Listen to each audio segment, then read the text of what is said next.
And boom, I think we're streaming. I think we're live. Well, it's like fuck YouTube. YouTube has this thing. It's like can't drop any F-bombs right now. YouTube has this thing that for some reason, like when I click go live, it doesn't start, like it doesn't actually grab, you know, the call it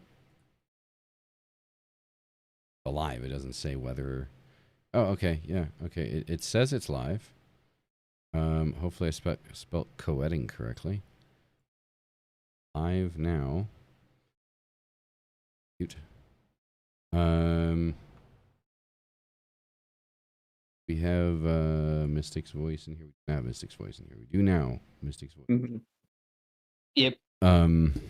So I guess we're gonna have to watch chat from the default view.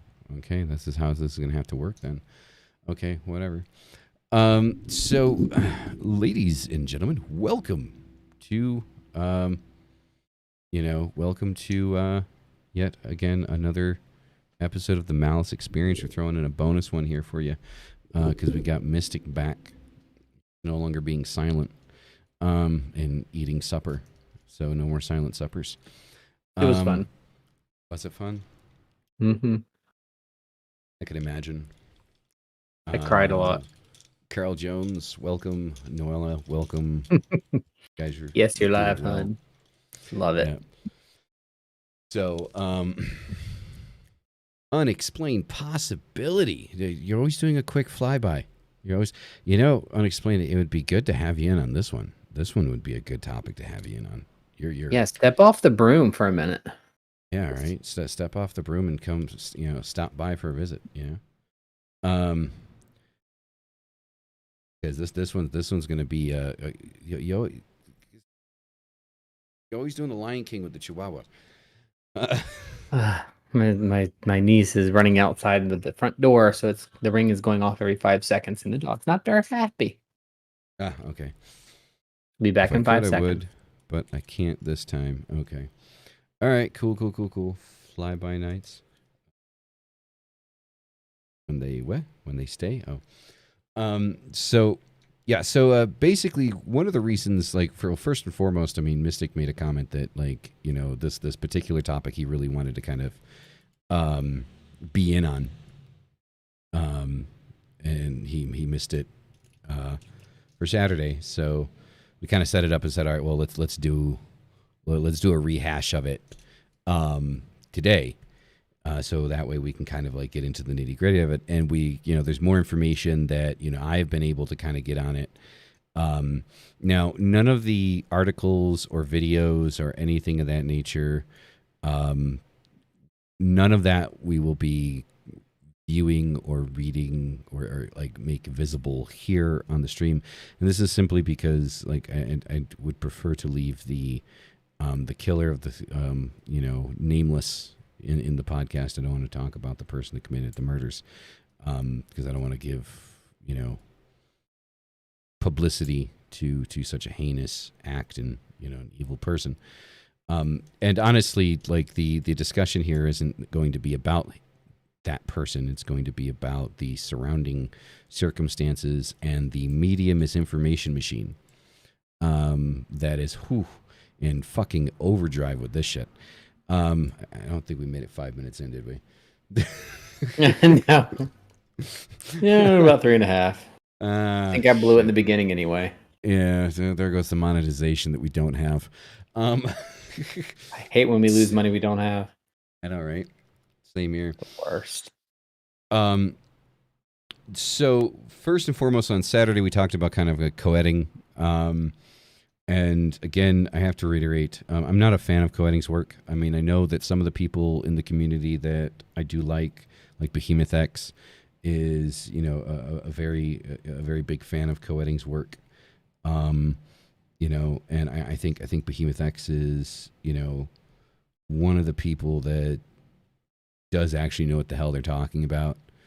He just seems like a solid person, solid individual. But So obviously on Saturday, I kind of expressed my opinion on I don't believe that Koetting should have been deplatformed off of every single platform out there for somebody else's actions. Now, I mean, Mystic, I mean, you weren't here on Saturday, so do you want to give your 2 cents on that part of it I have with the 3 cents. deplatforming? Okay. I have 3 cents on it. I 1000% agree that he shouldn't be deplatformed. That's first. I don't know him well enough. Well, I don't know him at all. I've seen I'd say maybe 10 videos on my own at some point. There's like you, I think it's a style issue for me. Some of the Mm-hmm. content of what he says, I actually enjoy his vigor, and he gets really excited about stuff. I don't agree with a lot of it, but it's Mm-hmm. still no problem with it. I don't like his style because it seems very commercialized in some points, and that bothers me. Um, but it's just a style difference. Same on that part about not a fan or anything, but also even if I wasn't, I couldn't stand him. I still don't think he should be deplatformed. Mm-hmm. So, um, that being said, I also just kind of in the best summary I can give in a short amount of time after watching the stream yesterday, the VOD or whatever they call it on YouTube. Nobody, including him, can be held to me, my opinion, can be held individually accountable for the actions of somebody else. Um, Legally, I think it's ridiculous. I think, culturally and, that's a different story. You can be held accountable for your words, even if they're not illegal.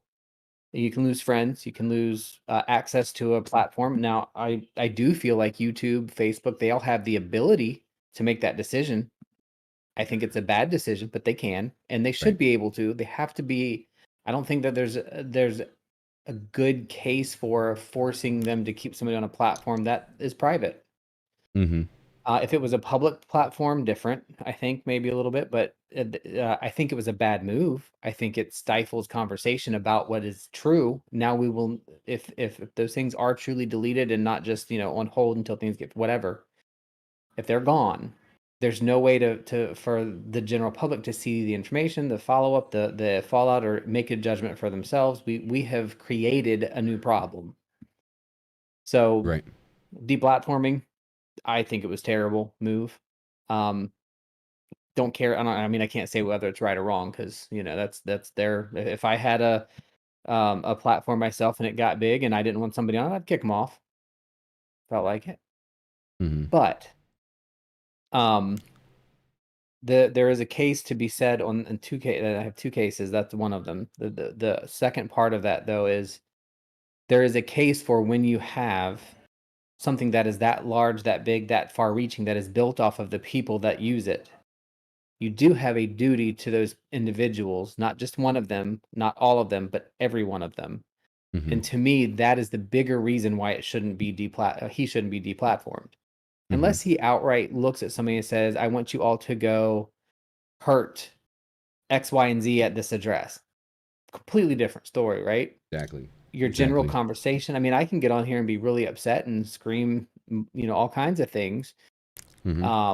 to myself, and I can post that video, and I should not be responsible for what other people do unless I say, hey, go to my neighbor's house at X, Y, and Z. His dogs bark too much, and can you slit his throat? And somebody does it. Mm-hmm. Getting a little bit into some murky water there. So By the that's. way, just for clarification, Mystic is not asking anyone to do that. Oh, Um, please no. I like both my neighbors. yeah, don't They're don't. both they're It is good. not a call to action. It's Please, just thank you. That is not a call to action. That was a whew, okay. Kind of sad that that's not even really a joke. You have to actually say it. Mm-hmm. Like anyway. So that's the deplatforming thing. The responsibility, again, like I said, yeah, he has to me, zero. He bears zero liability or responsibility for what somebody else chose to do. However, again, when you have a following, I think it is not required, but it's a good person, good steward of humanity that would consider their reach when they say things, and consider that impact. Now, do I think it liable, responsible? Absolutely not. It's a really hard line uh to talk, and I think most people would probably agree with it to a degree, that there literally is no responsibility for it to me.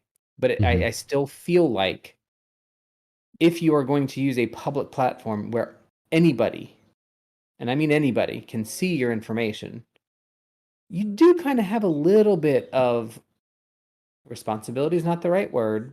Hmm. Um, duty, maybe, duty Hmm. to try to do the right thing as much as you can. But if you don't, that's okay, because it's a lot. It you can't. You know what I mean? Hmm. It's okay. I mean, like I've watched a lot. I watched a lot of Koetting shit. I mean, so the thing is regardless of whether or not like I didn't like his style and the way that he did things with like the infomercial shit that he Yeah. popped Oh, in there, for his books. I mean, I can understand it. I mean, if that's what you're living off of, I mean, just because I don't agree with it doesn't mean that I can't understand it. I can understand why you do it. I just, don't like it. Do me a favor, don't use the killer's name in the chat though. Um just do me that favor. The reason I'm not showing any of the videos or anything like that is I'm trying to not like give him any more publicity than he's already fucking got. Um just you can say the killer, just don't use his name. and High Arctic, I'm going to throw that in there, and then we need to talk about Carol's comics. I think that was the other thing we talked about earlier. But go ahead. I'm sorry. Yeah, so I've watched a lot of his stuff, and there's a homey aspect to it. When you're sitting there watching, especially like his live streams, because like he does have a very special way of kind of doing things and make you feel like you're actually there with him. The way he talks to the audience and stuff like that. Without specifically addressing somebody in the audience, he definitely has that way of kind of being able to communicate with his people. And I never really saw anything, that, triggered or set me off, you know, to say that he was making like, violent calls to action or that like he was extreme right wing or anything like that, which is now apparently a fucking thing. So apparently now being a Satanist means that you're right wing and, you're potentially a Nazi. Not to mention that now we're going to get into this in detail as we go forward. But now there's being left hand path is like the most extreme and worst thing that you can be. As far as like within the realm of Satanism. And the funny thing is so in the video posted by the BBC, which BBC, I really hope you're fucking watching this because I would like to get some comments from you on this ridiculous rhetoric of yours. But so apparently left-hand path Satanism is the worst, most Darwinistic, horrible You're the type of Satanism. subgenre of the Satanism. But the funny thing is, here's the funny thing, people, all forms of Satanism are left-hand path. I don't care if you're satanic, you're the Church of Satan, you're the Satanic Temple, you're Satanic Delco. I don't care who you subscribe to within Satanism. If you are a Satanist, you are left-hand path. It's that simple. So to try to say that left-hand path Satanism is the worst, it's like, did you realize? Because he's like, the guy in the video says, he's like, well, most forms of Satanism are quite peaceful, except for left-hand path Satanism. It's like, do you realize what you just said? Do you realize you just completely contradicted yourself? Mm-hmm. And but he's only going to look stupid to us. That's the problem. Well, that's why we have to do this. That's why this is important. Yeah, I just it's frustrating when you look at it. Like it does underscore the fact that the only person that can be held accountable for the actions that of something are the person that created the action. Now, the intent can be considered behind it as part of how they get held accountable. But if there's, it's like saying video games cause violence. Well, sure, they cause violent people. Well, I said that wrong. Let me rephrase. They can make people more angry. If you are a violent person and all you do is go to war, and you're in hand-to-hand combat, you're going to be a more violent person. But that person is still responsible for their actions. Mm-hmm. You know, and that's the thing that really kills me is this kid.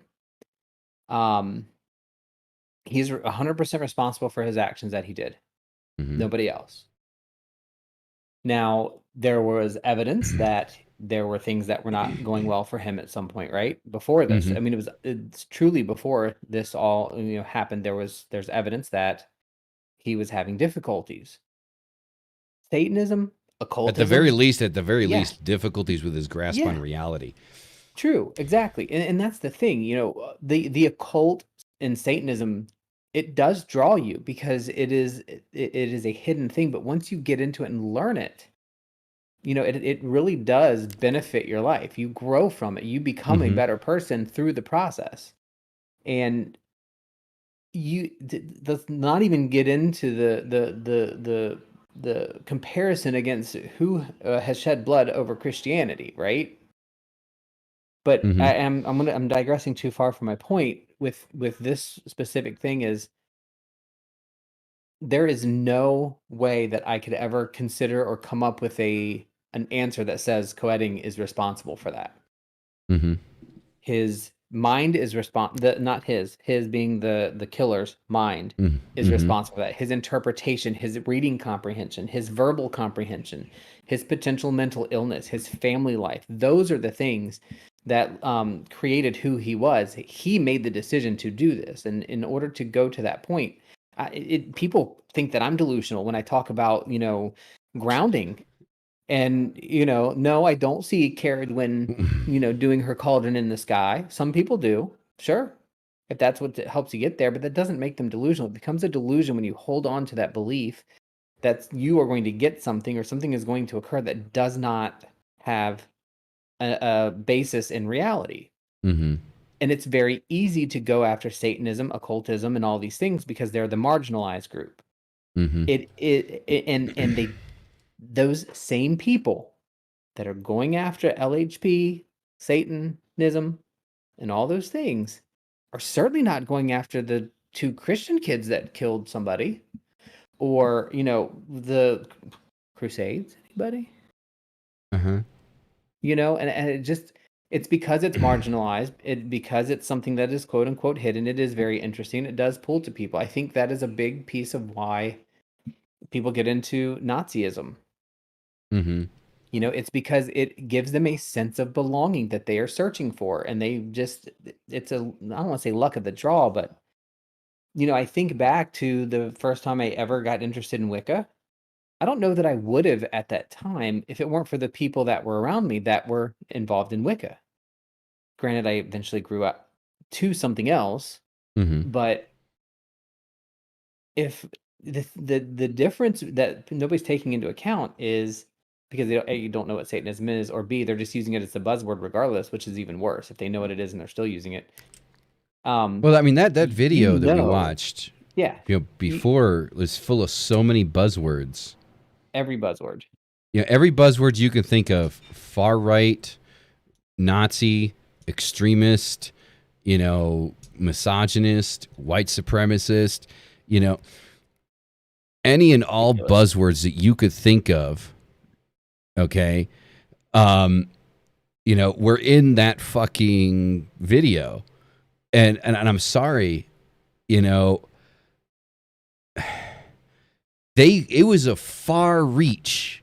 Like, this kid wrote half a sentence about EA. Right? He wrote half a sentence in his introduction on Blag. Right? BALG. Sorry, BALG. Wow, I fucked up that acronym. I was thinking in my head, like, what is black? BALG. Never know. But he wrote half a sentence on his introduction on there. And that's where they put the connection with Koetting. And it's another thing that I noticed in that video. So here's the funny thing. So when they talk about Lucifuge, right, or Facale, okay, And they talk about, and it's fuge, not fuge, by the way. Idiots. Like, they got the second part right. They completely, like, it's an Italian name. It's like you pronounce the second part in, Italian. The first one. Don't bring the gays into this. But so the thing is so, he talked about that, and so they put that connection on there with Koetting. And so when they did that, they showed a clip of a video of Koetting talking about, real world action being necessary when working with Rafakale. And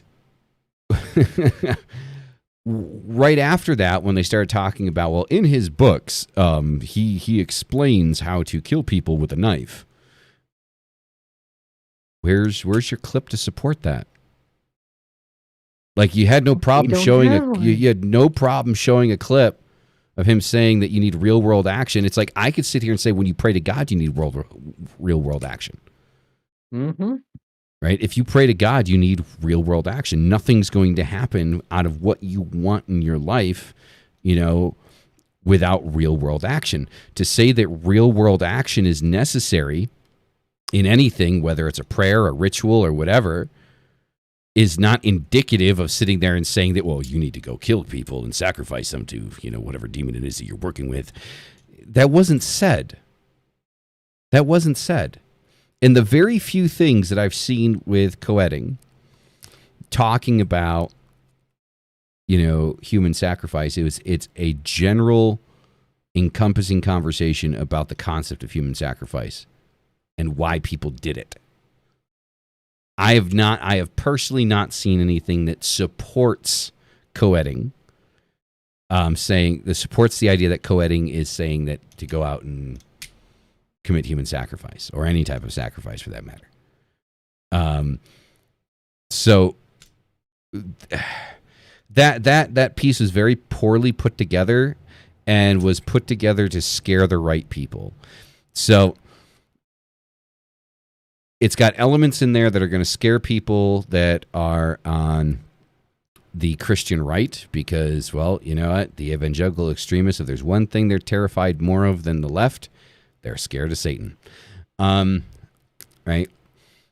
And then there's the part that's going to scare the shit out of the left, because what do? They threw it in there and they lumped everybody together with, the Order of Nine Angles and, a couple of other groups in the United States and other places. It's just a very poorly put together piece. And sadly, someone has, essentially lost their livelihood because of, the media misinformation machine, the propaganda that's getting spit. And I'm going to tell you guys, this is just the tip of the iceberg for us, especially if you're left-hand path, especially if you're a Satanist, okay? Especially if, you're, part of, like, for example, my organization, the Order of Baphomet. We're coming into a phase now because of this that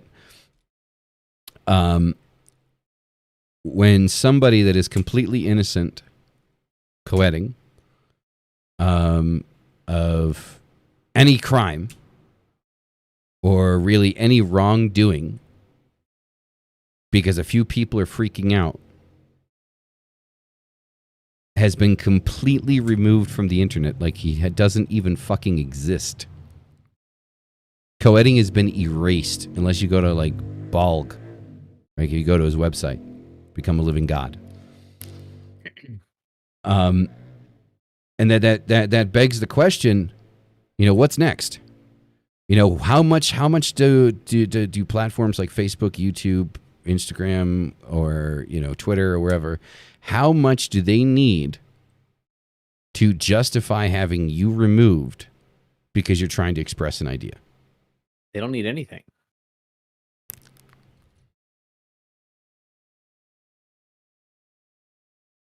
I want to go back up to Carol's comment earlier.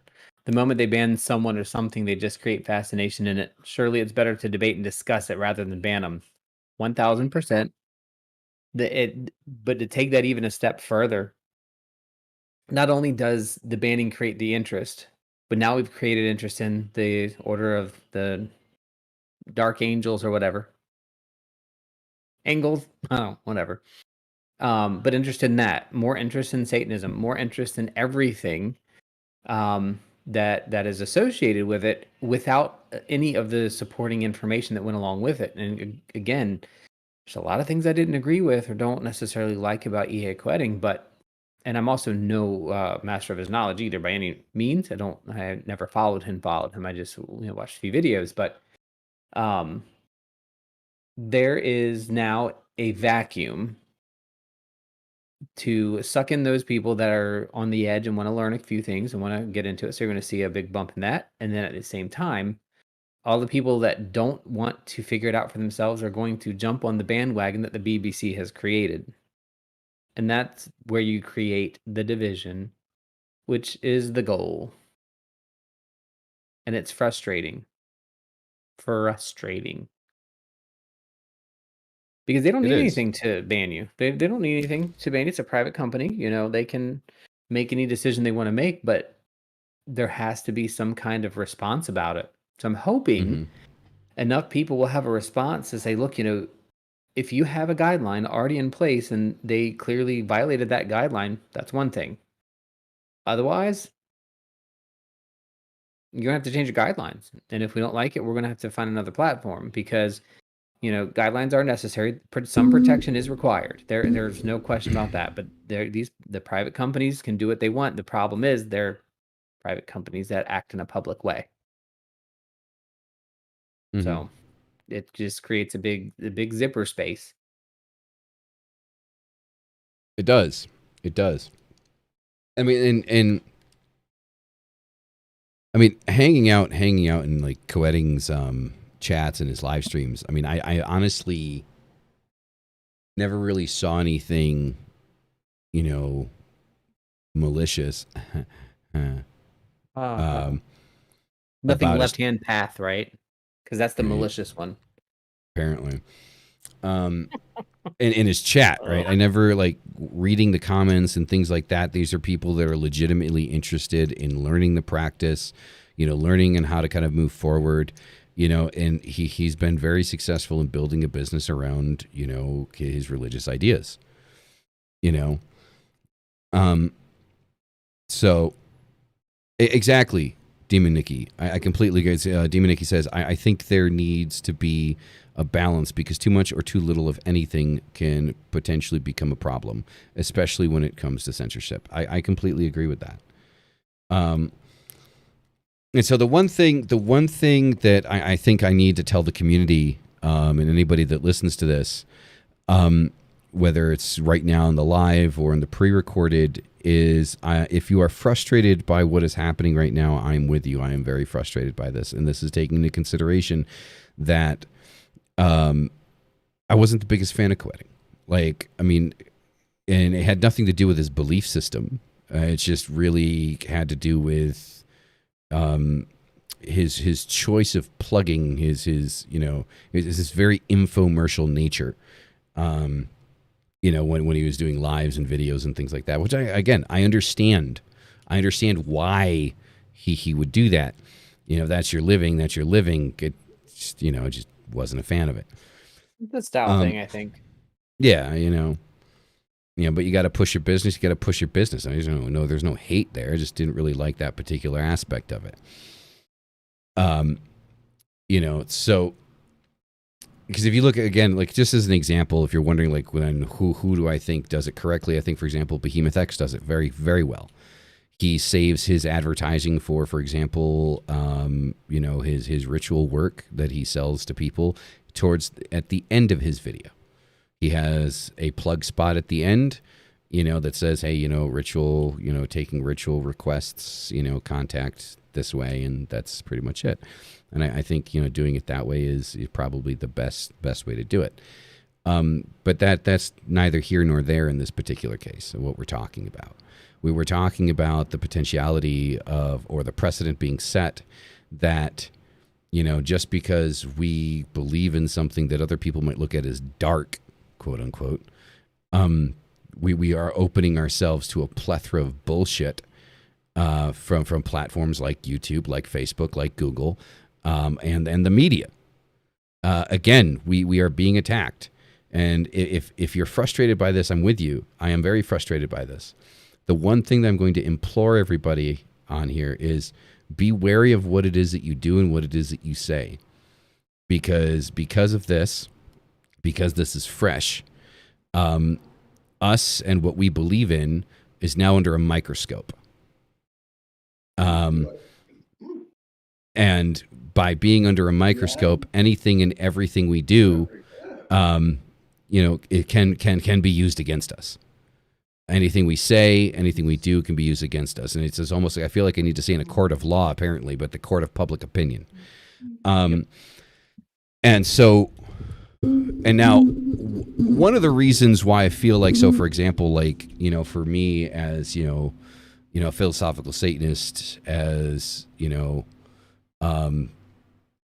somebody in the left-hand path, one of the reasons I find that I feel, that I'm not as popular as maybe some other people out there, like, Behemoth X or EA Koetting, is because I don't promote cursing, right? I don't promote people, to curse other people.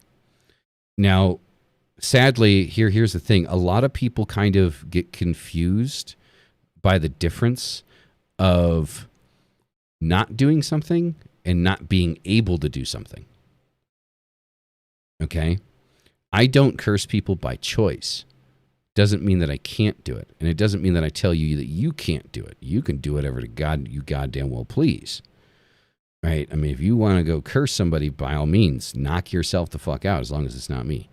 But,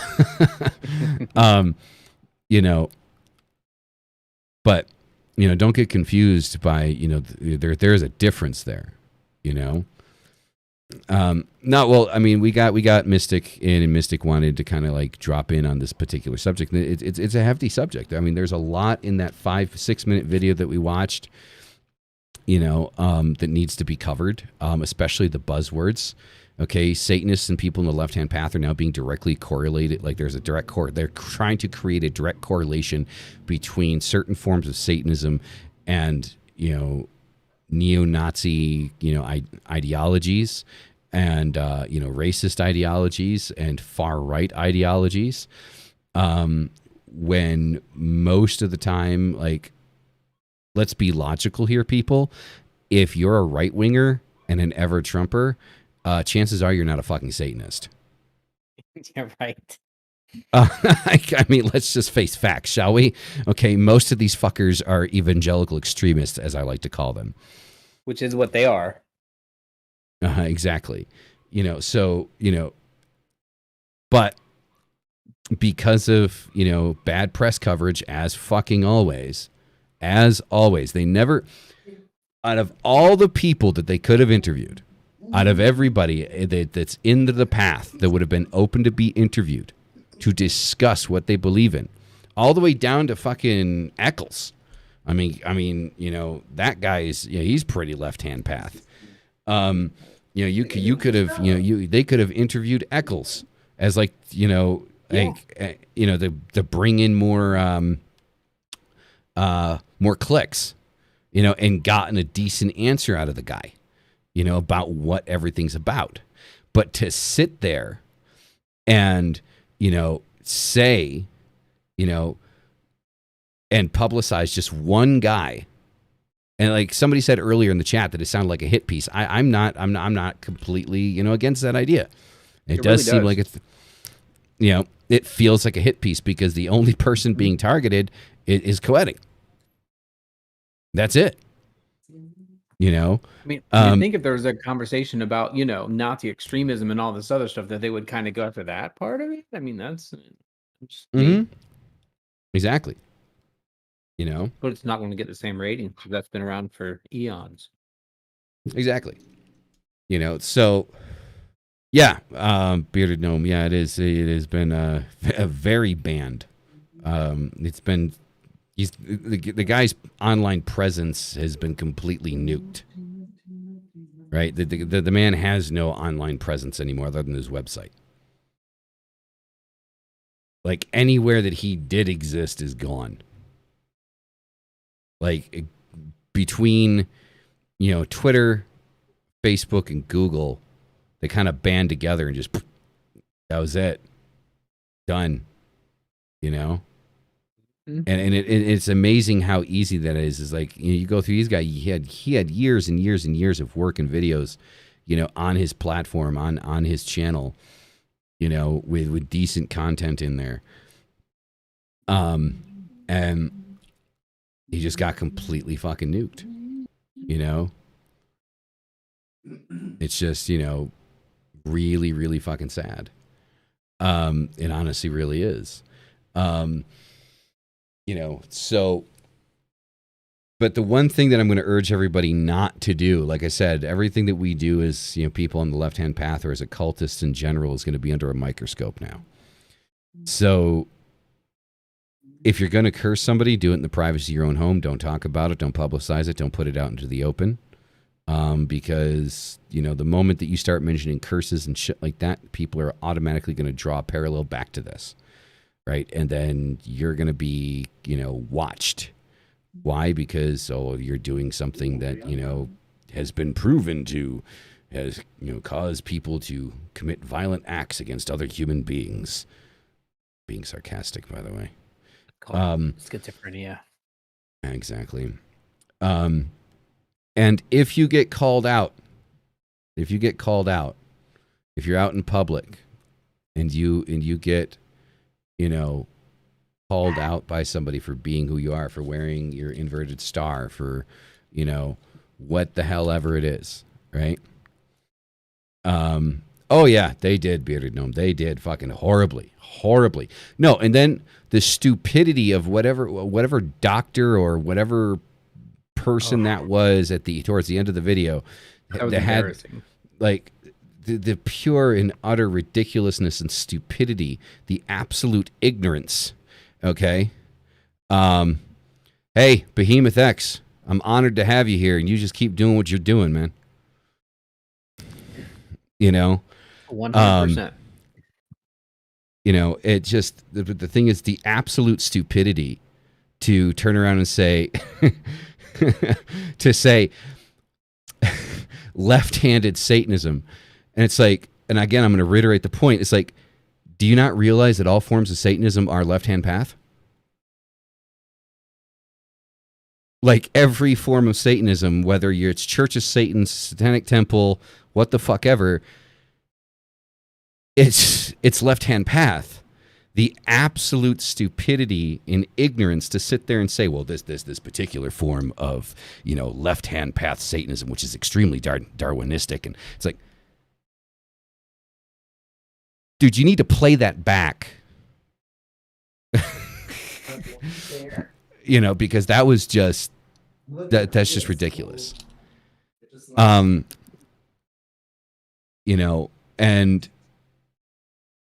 I just want people to be careful because I don't want people being caught off guard. I don't want people getting hurt. I don't want people being attacked. Okay? That's what I don't want to happen. Koetting should have never been deplatformed. Never. It's not his responsibility what some other idiot decides to do. At all. And that is something that needs to be pushed. And the one thing that I've always put out there, now whether you're a solitary practitioner or you work in a coven or you work in an order, comes a point when it comes to shit like this that we do need to try to support each other. Yep. In any way that we can. We need to try to be there for each other, because if we're not there for each other, who the fuck else is going to be? Now, I know a lot of you are going to have that idea that you can take care of yourself, and you might as well, you're probably right. You probably can. But there's going to be those out there that this type of thing is going to make them scared to keep doing what it is that they're doing. And we need to be able to be there for each other. So whatever you guys, for example, whatever you guys can do for Koetting, if you can buy a book, if you can shoot them a donation, okay, whatever it is, do it. Because right now the guy's going to need it more than ever. You know, because his entire livelihood just got completely nuked off of the fucking internet. So this is sad. This is disgusting. The fact that we're being lumped into terrorist groups, terrorist organizations, neo-Nazi groups. The fact that we're being lumped together with all of these disgusting human beings, then, you know, somebody needs to be vocal about it. And I made the decision a very long time ago that I'm not going to wait for somebody else to be vocal about these particular things, that I'm going to be the one that's going to be vocal about it. I'm going to be the one that's going to sit here and say that everybody needs to come together. I'm waiting. I'm not going to sit here and I'm not going to wait for somebody else to sit there and say, well, we need to come together. Right? This isn't a ploy to get money. I don't want your fucking money. I want us to support each other. Okay? If you're killing your malicious image with that whole come together shit. Yeah, whatever. Shoot, crap. Yeah. All right, unicorn vomit. If you're going to give anybody money, give it to Koetting, because he's the one that's going to need it right now. So that's the only thing I'm going to say there. Like he's going to need that support. And for all of us on here, on YouTube, within the satanic community, within the left-hand path community, support each other. Be there for each other. Right? And outside of the community. Well, of course, and outside of the community. You know, if you know anybody, go ahead. It'll be quick. I say it a lot, but I don't say it because I want to distance myself from it. That I'm not left-hand path. I'm not involved in Satanism, the satanic temple, and all that stuff. My purpose and reasoning for saying that to people is because I'm not in that group, that specific group. I don't know what the qualifications are. I mean, I haven't, sacrificed anything lately, so I'll work on that. But the point is, everybody who has their finger in anything that is off the main beaten path has to have the wherewithal to recognize that they're not just coming for a left-hand path. When they say left-hand path in Satanism, it's all of us. It's the whole thing. This is just one way to get people to start arguing with each other. Now, the new conversation hopefully will not be LHP versus Satanism. Because that's what they're trying to do. Make it more divided. So, yep. I mean, I don't even know what I call myself anymore. I'm just a hodgepodge. But the end result is the community of Satanism. I'll be honest. Actually, now I'm thinking about it. I don't know what most of you guys are in the chat either, because, it's not important. But what I do know is that the community in this past year has supported me more than any witch or Christian community ever has in my life. And I say witch, yes. There are a lot of witches in our local area that we know are not supportive of this process. They're not supportive of me or the things that we do, or Satanists. We get lucky to have our little hodgepodge group of, that we have here. But if we don't support each other, you don't know what is. And I don't want to go too far off the rails, but the local church group, 6 months ago, it pretty much fell apart because the CUPS program, the pagan group, would not allow Satanists to come and do their thing. And it was appalling the way that some pagan people were reacting to it. Like, it is like, who did you not? I mean, how, what? You were just this was your group 10 years ago. As far as persecution and, people calling you out and making you feel unsafe, it was hilarious to me in the end when you realize that it's just not there. So if we don't support each other and have the group and continue the conversation, nobody will, and it's going to take everybody. It truly will take everybody. Yeah, and look, I know, like it's kind of like I know Mystic said this is jokingly, but I mean, obviously, talking about kind of like unity within the community, does kind of like take away from like the darker image that a lot of us like to have, you know, we like to have kind of like this, this darker kind of give no fucks kind of attitude, and that's perfectly fine, if if it's if you're like that, that's I don't give a fuck. But again, I'll reiterate the point. At the end of the day, if we're not supporting each other, nobody else is going to support us, because inside of our own community, we need to be able to kind of support each other and kind of like come to each other's defense when necessary if we find that the person is being fucking railroaded, by companies like Google, by Facebook, by Twitter, by the news organizations. The absolute amount of misinformation that exists, right now, that is being totally pulled from the fucking 80s, the Satanic Panic, is just ridiculous. It is absolutely appalling to see what is happening, in the community. And, Koetting was right, like, I mean, and I don't give a shit, what demon or what deity you're working with, real world action is necessary in all things that you want to happen.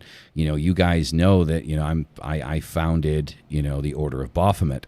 Baphomet is, my patron deity, my primary deity that I worship, that I work with, right?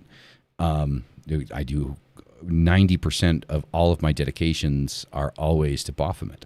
And I work with Baphomet to bring balance to my life, to bring balance to things around me, to better understand, what it is that I need, to be a better person for myself first before I can do anything for anyone else. I need to be okay so I can make sure that everyone around me that I care about is okay. And you can definitely, through this, you can definitely, call upon, your deities, call upon your demons, work with and do your dedications that you need to do, to whoever it is that you want to work with during this time. But it's true what Koetting says, and I'm going to reiterate it, is real world action is necessary. And no, that does not mean, and it's a shame that I have to fucking say this, that does not mean a human sacrifice. Okay? That does not mean causing physical harm to another living thing. Real world action means actually getting off your ass and actually doing something to make sure shit like this doesn't happen again.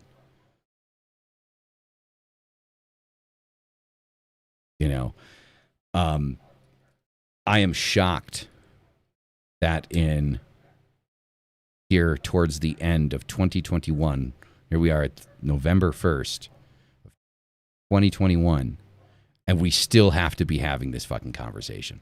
That this still has to be a topic to be covered. It's always going to be something. That's just how freaking humanity as a whole is built. It's always going to be something. It reminded me of the and I don't want to read it. You can look it up. And the reason I don't want to read it is because it's very specific in its purpose. The Holocaust Memorial Day Trust poem that was originally written by Martin Niemöller.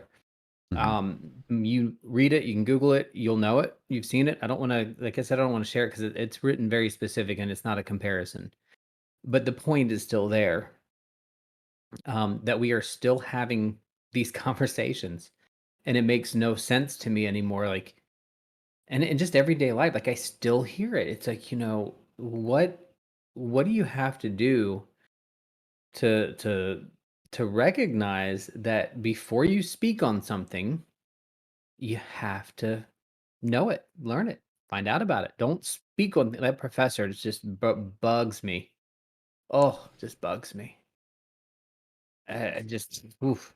That was the icing on the cake for me because to go and make that kind of a conversation on a news channel that's that large and you know it, Mm-hmm. I can't believe that there is not backlash from more people right now. Like, I can't believe that they're not.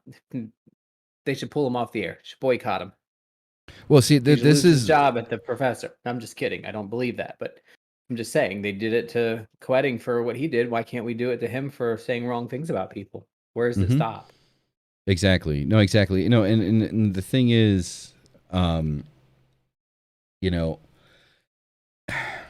I think the reason why there aren't more people kind of setting off on this is because, generally speaking, I mean, there are exceptions to this, but generally speaking, within the occultist community, I think a lot of us have a habit when something like this happens, we have a tendency of kind of going underground.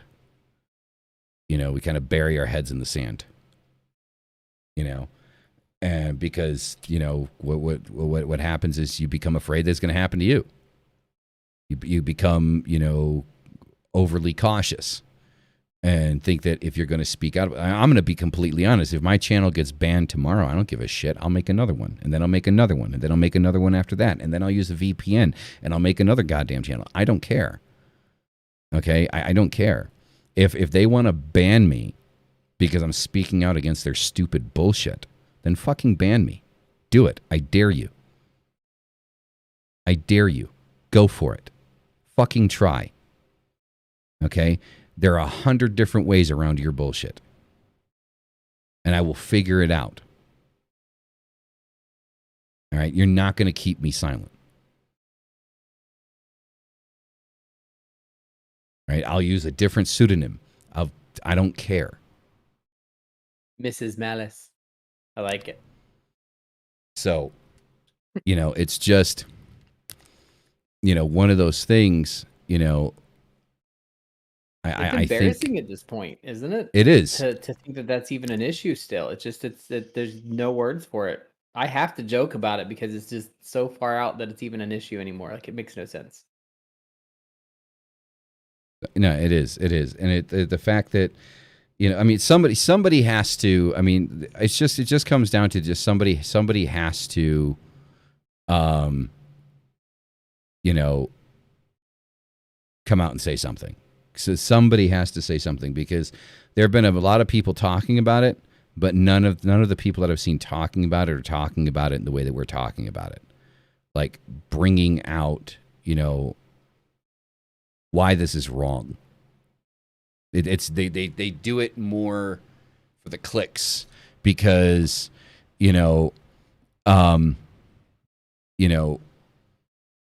that, it's like, okay, well, this is a hot button issue, so we're going to talk about it so we can get the clicks.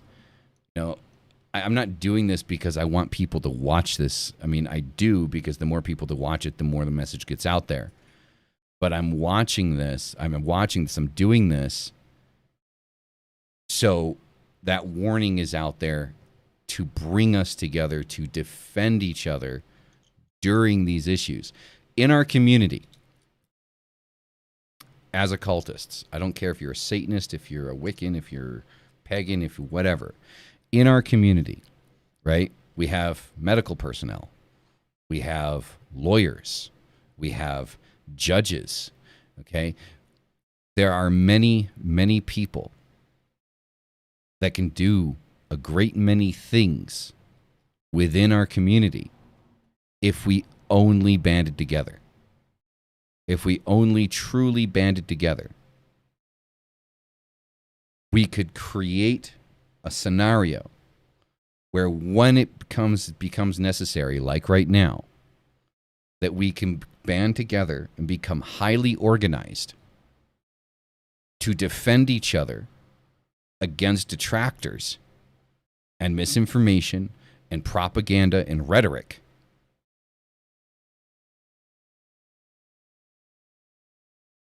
In our circles.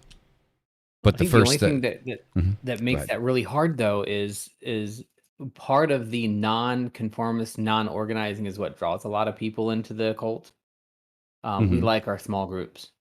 We really do. Like, that's a big part of it. So that's just hard. I want to be connected to people, but I want to keep my group small. And I don't know. how to get other people involved to these loose connections, where they're strong enough linked to make a difference. That's our barrier. That's the hard part about occultism. It's so different, it's so varied, it's so wide. We have to make more connections and keep them while still maintaining our separations that we like. Because that's what I mean, seriously, that's what brings a lot of people into it, right? Yes. We have our 6 people, we have our 13 people in our coven, and we go out into the woods naked and dance and, love the moon. I'm like, well, that's great. I'm not doing that. No, nobody wants to see this. I glow in the dark. I haven't been Yeah, you outside glow in the much. dark. I mean, I know I'm making a lot of light of it because you have to, or you get discouraged. But yes, like for us, it's the same thing with, and I know somebody had asked earlier about covens. You don't have to be in a coven, and you don't have to have a coven to do your work. You can have a social group. Like our group that we have that came over for the Silent Supper, and the one that we did the Scrying Mirror video with. They're not in our coven. Like we're not in a coven. It's just a group of pagan misfits, and we all connect at different times with different things. If one of us in our group gets hurt, we're all there. Like all of them just coming together. It just, yeah. And that's what we need more of. And it's really hard to develop that because let's face it, most pagan people don't like people, right? Like I love people, like, but very few of them. And it's just it's a hard thing to do. But we have to learn more about each other. What the hell is that? What's what? A really weird noise outside. We need to have more understanding within our own group before we can go outside of it. We need less witches who are just eclectic witches. We need less Satanists. We need less Left Hand Path. We need less the whatever to be judging other people that are also in the occultist realm. You know what I mean? That's to me, like, that's the first order of business. It is. I mean, you can Let's have get your a own difference together. individuality within occultism. Like you can Yeah. have your individualistic ideas and how you manage things. But understanding that first and foremost, all of us are occultists. Regardless of what it is that you sit there and you say or you think you believe that is, to be correct. The gatekeeping nature of within our own communities. I mean, one of the things that draw most people to, for example, Wicca starting out is the whole premise that within Wicca, like at least back in, I'd say like the late 90s, early 2000s, was the fact that you can create your own path, right? There is no written rule of one way to do things, and you could kind of create your own path. That's all been out the window for years now. Wicca is one of the most highly organized segments of occultism that exists, and one of the most gatekeepy ones, especially for a tradition that was fucking, brought about in the 1960s by Gerald Gardner. Yeah.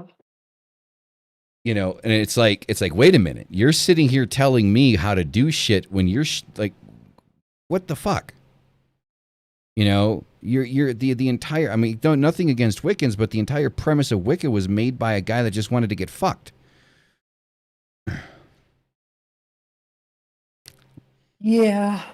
And the thing is, like, there is a difference of understanding between what it is that you want to do and what you feel like you have to do. I'm still surprised, and I'm not want to talk about the things that frustrate me, like with Baby Witch and Warlock and all these other little stupid things. It's just like, who cares?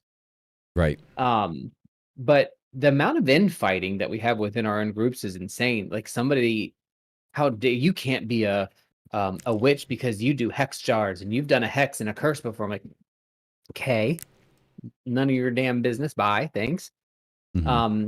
But then I also recognize that I've been doing this for 30, well, not quite 30 years, but close to 30 years. And at some point we have to step aside and say, okay, let's talk about it. Because that Mm-hmm. my history has been, look, you come at me, I'm going to come at you. It has Mm-hmm. changed to you come at me, I'm going to give you one option, and that is to talk about it, and then I'm going to come at you. But you'll get the warning shot first. And I've been Mm-hmm. doing that quite a bit lately. Even with the person I consider my mentor, she'll do something that I'm like, I don't agree with that. She'll be like, oh, well, you have to do it this way. I'm like, no, I don't. I no longer allow myself to take things just because someone says they have to be a certain way. If I want it this way, I'm going to do it this way. Mm-hmm. And she's fine with that. Like that's what we should do. And accepting, like, I just it goes back to trying to get us together. And we don't have to uh not worth it. What's the word? Uh Ritual together. We don't have to do the same rituals. We don't have to call it the same thing. What we do have to do is learn about each other's paths. Feel free to incorporate it if you want to. Be a part of it if you want to, or don't. You still have to respect each other and come down to thinking, you know what? As much as I am not good with Koetting and don't necessarily want to do what Koetting does and blah, blah, blah, blah, blah, I have to be there for him as an occultist when it comes to a topic that affects occultism. And Mm-hmm. that's not the right word for it, but it's the only one that I can use that really incorporates everybody. I think it's a Mm-hmm. great word. I love it. I think I want to call myself that now. Mystic Occultist Salon.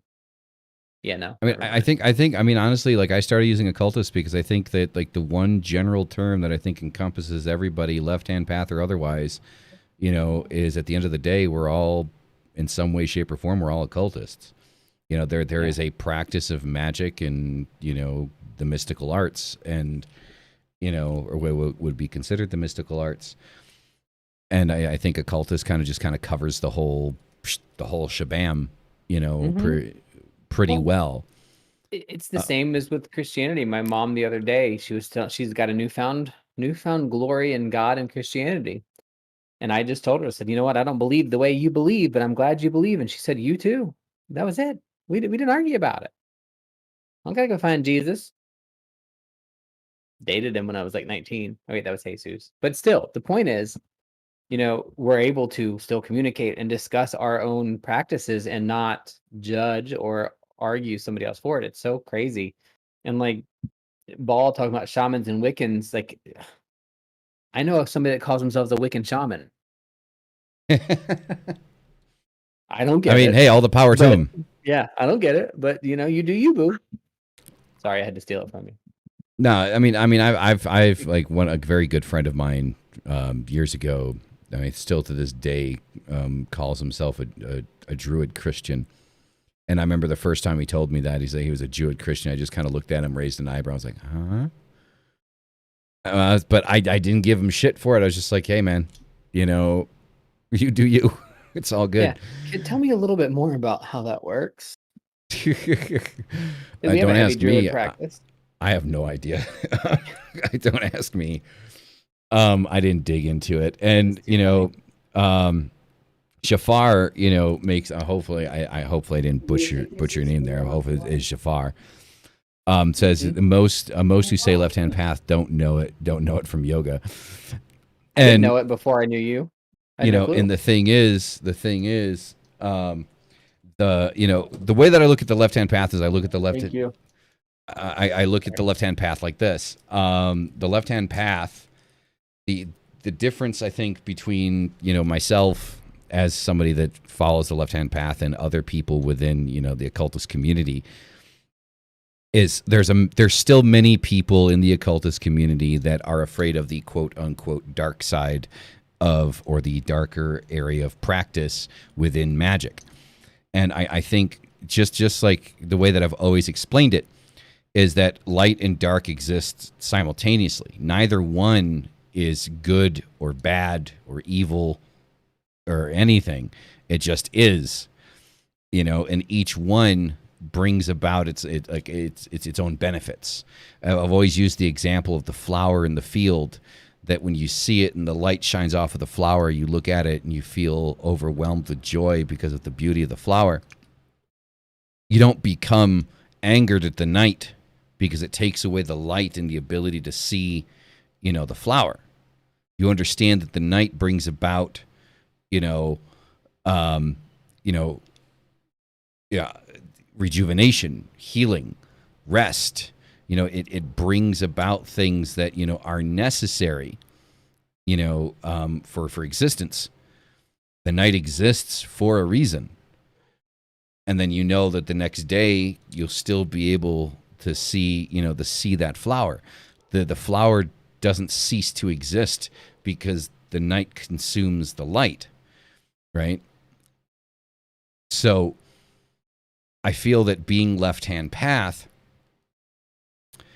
just is merely myself having an understanding that both sides are necessary. It's necessary to work with both sides in order to have a well-balanced and rounded understanding of occultism and the practices that we're in. I just find it kind of ridiculous that this professor in this video would turn around and say, well, left-handed Satanism. And it's like, you're a bloody fool. Right? To sit there and say in one sentence, well, most forms of Satanism are very peaceful and yada, yada, yada. But this very specific form of left-handed Satanism, it's like just saying it myself just feels so. The way he said it, though, is a little bit more important. And I think it's form of Satanism called the left-hand path. Right? Just for everybody to make that very crystal clear, because he wasn't just saying this very specific form of the left-hand path. It was the very specific form called the left-hand path. So it's singling out that one unit as like the worst of all of them. And I'm like, and the thing is like, yes, all Satanism, all forms of Satanism is left-hand path. Super left. But not all forms of left-hand path are Satanism. Right? Like that doesn't go back and forth like that. Left-hand path in and of itself isn't solely Satanism. The form of the left-hand path that a lot of people kind of get introduced to kind of starting out is, generally speaking, LaVeyan Satanism, through, Anton LaVey's The Satanic Bible. That's kind of like their kind of like opening kind of like, indoctrination into the left-hand path is, that book, the Necronomicon. I mean, in more recent times, definitely, the Satanic Temple, especially with, their their highly active nature in society and politics and things like that. Then you've got, more recently, I think it's called a group in Philadelphia called Satanic Delco, which, I mean, I have my own reasons for not being a fan of them. There's somebody that I know that, used to be associated with them, and there's just a lot of, an internal fumbling within their organization, and gatekeeping of themselves. They don't like having other people in their area trying to start other organizations, and but I think it's true what Shafar said, is like most people don't understand what left-hand path is, and then you get this professor that comes out and says what he says, and it's just going to make it that much more difficult for us to kind of get out there and show people that this is not evil. Like, do some people in the left-hand path and in Satanism, do they curse people? Yeah, they do. And I'm sorry, we don't believe in, like, I'll speak for myself. Like, I don't believe in the whole, turn the other cheek concept. I don't. Like, do I curse people? No, but that's a personal choice. Doesn't mean that I can't. The reason I don't curse people is I've seen how it works. I've done it before. The results scared me. Right? The results scared the shit out of me because it worked. It did what it was supposed to do. And I made an active decision not to do it again. It's an active choice. It doesn't mean that you can't. There's a huge difference between choosing not to do something and not being able to do something, and people seem to kind of forget that. You know, does it mean that I won't talk about it? No, of course it doesn't mean that I won't talk about it. Like, does it mean that like eventually I won't do a video about it? Probably doesn't mean that. I probably will at some point. But, you know, the whole turn the other cheek concept, it just doesn't work for most of us. I mean, it's one of the reasons why most of us kind of got fucked over to begin with. You know, most of us, the whole that concept of, you know, love thy enemy. I don't want to love my enemy. Why do I want to love my enemy? It's my enemy for a fucking reason. What is wrong with you? But people take those ideas and they throw them out of context, and all of a sudden we're murderers, and you know we're violent, or we're prone to violence. You know, some of the most intelligent people that I've ever met have been in the, you know, left-hand path and satanic community. You know, a very good friend of the program, of the podcast, you know, Christoph Bathory from Dawn of Ashes is left-hand path. You know, he's a very good friend of the show. We've interviewed him 3 times. We're going on a 4th. We're actually going to be interviewing him on the 7th, this week coming. And we're going to be interviewing him again. If you guys are interested in, you know, Dawn of Ashes and industrial metal, you know, be here for that.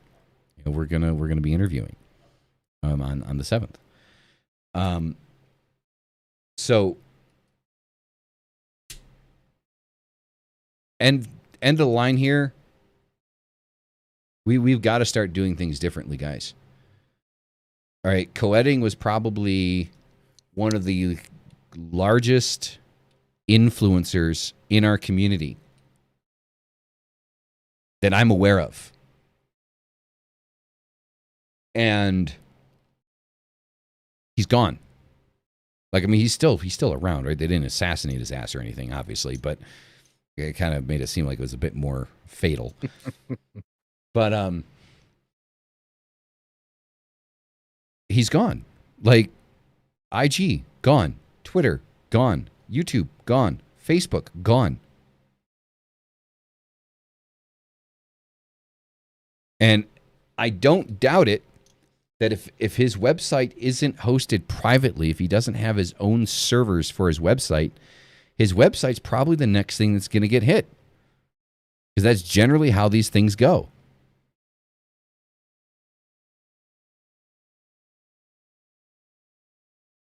There are some very dangerous precedents being set. You know, it's one of the reasons why if you go to Ball Clothing, you know, the clothing line that we have, I came up with the cancel culture.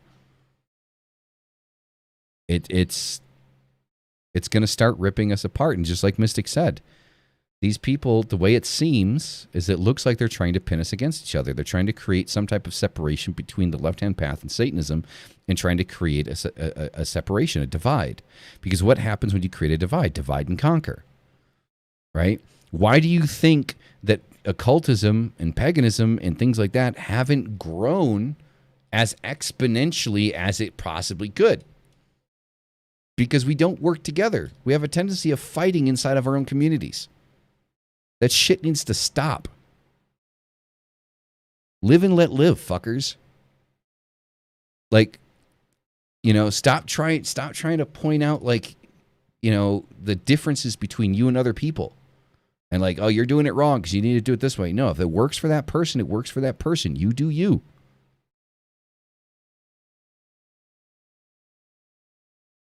Right? If you go to somebody for assistance and you want to accept their help and you want to accept their advice, that's on you. But don't force yourself on other people. Don't gatekeep. Don't try to tell somebody they don't belong in the community. Who are you to say that somebody doesn't belong in the occultist community, the pagan community? Nobody. You're nobody to say that. I don't care who follows you. You're nobody to say that. I'm nobody to say that. I will never say that somebody doesn't belong in the community.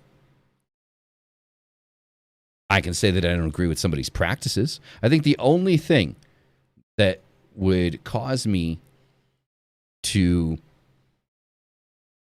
not want somebody in my community is if they practiced or caused harm, physical or emotional, to someone else without justification. Like if it's in defense, it's in defense, right? You're defending yourself. That's understandable. But just because you got a wild hair up your ass and you wanted to fuck with somebody, that's the only thing. That's the only thing where I would sit there and say, you know what, I kind of don't want that type of energy in my community. You want to have it in yours, that's on you. Just don't bring that shit over here. But I'm not going to sit there and tell you that you can or you can't. I'm just going to say I don't like it and I don't want it. There's a big difference in that.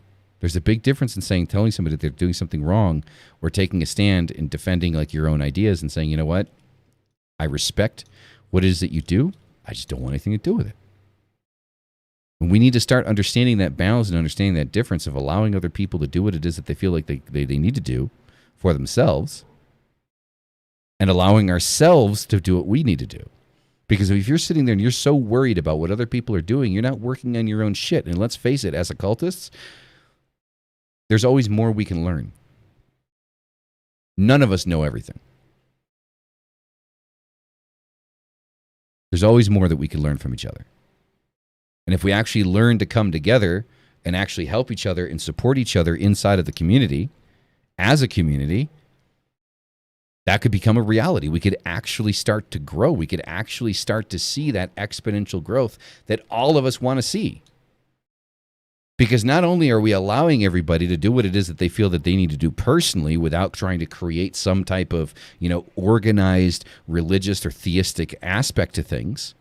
Not only are we like allowing people to do what they want to do, but we also have a community that does work together within, that parameter, that paradigm of allowing people to grow individually inside of a group. You can do that. That is a possibility. That is something that can be done. It's not, unicorn vomit hippie bullshit. That's not what we're looking for. Okay? What we're looking for is to be able to protect each other, because if we're not watching each other's backs, guys, nobody else is going to do it. Make no mistake about it, we are under attack every day. Look at the reactions that I've done. There's a reason why I've done the reactions I've done. It's not for clicks. It's to show you guys who's out there and who's attacking us and the things that they're saying about us. That's why I do what I do. Because somebody fucking has to. Make no mistake about it. We are under attack. We are being attacked. And if we don't come together to defend each other, nobody else is going to do it. I don't know how many times I have to bring up the example of Mystic. Mystic almost lost his fucking job. And he's not even left-hand path. Don't get me started. So, if you didn't think we were under attack before, and you see what's happening now that Koetting's gone, every single platform that man has except for his website is gone. And I'm telling you, if his shit's not on a private server, that's the next thing that's going to get hit. His domain provider, his hosting provider are going to pull out right underneath him. And they're not even going to be favorable enough to use any fucking grease in the meantime. It's going to be a dry fucking fuck. So,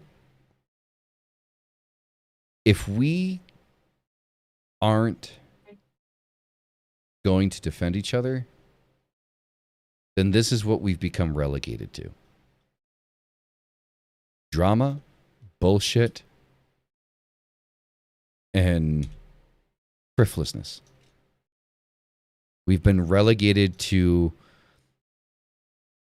a section of society that the only people that give a shit are people inside of our own community until it really matters. And we pose No real threat. We're just cannon fodder. That's all we are. We're a fun little topic to pick up and fuck with every once in a while to scare the shit out of people. That's what we are as occultists. I don't give a shit if you're left-hand path or you're Wiccan or you're pagan. I don't care. All we are is a pointy hat with a wart on the nose for fucking Hollywood. And that is where we will be stuck and relegated to for the rest of fucking eternity unless we get our shit together and actually work together. But then again, that's just my idea. That's just how I think. You ever wonder why Catholicism is the largest religion on the fucking planet? Organization.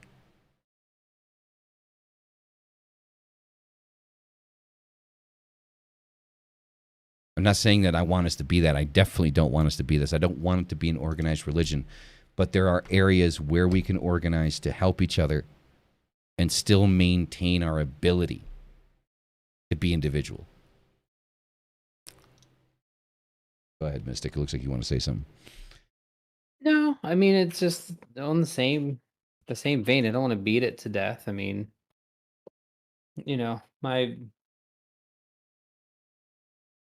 my view of it is probably a little less um fire and brimstone. I think that we are in a point where things actually are a lot better for many, not most, but many occultists. But the problem is they're leaving the other leaving half of it behind. If we don't do it right now, we're truly going to screw it up. Wicca is a federally recognized religion, and that's because of a specific lawsuit that was brought up, started with the military in the United States. Thing is, that's just one piece of it. There's a whole larger sect of it that, to me, really religion is not the point. Spirituality is, and then when you say that, you get into all the New Age and all this other stuff. But the end all be all for me is the recognition that no matter what you believe or what you have in your head, that shouldn't affect how you treat other people, right? And that's one of the things that is completely lost. And truly, until we figure that out, that's going to be our biggest difficulty. And then when it comes to, those in our own community that do tend to gatekeep, it's just as easy as whenever you find yourself disagreeing with somebody, don't take that as a judgment against their character. Just ask the question. And that's what we don't do. We don't ask the questions. We don't have the conversations. We don't talk. We just make the judgment because human beings make judgments. Well, we're not in a survival mode anymore. We're not fighting saber-toothed tigers to cook our dinner. We don't need that part of our vestigial mindset anymore. You can create your own family. That's what I did. And it's at a point where it's just broken, and there's an opportunity, and every time there's an opportunity, that's when the vultures, which nothing against vultures, it's a euphemism. That's when just put it out there. That's when the vultures come in and try to insert their ugly heads, because they are ugly, ugly birds, and try to eat up what's left before anybody can figure it out. And that's kind of where we are, and things are just becoming so polarized all across of everything. You cannot, if you could summarize my DNA of beliefs, and there are 1,600 pieces to that belief system. If you agree with 1,599 of them, but disagree with one of them, in many people's minds, we're incompatible. And that's where we have our problem. I don't need to be compatible with anybody. I am my own person. That's why Rook and I relationship, that's why we've been together 14 years. We've never really had a fight, because we are our own individual people that have come together to do things, some things, many things together, but not all of them. Because we're still individual people. He believes differently than I do. We don't argue about it.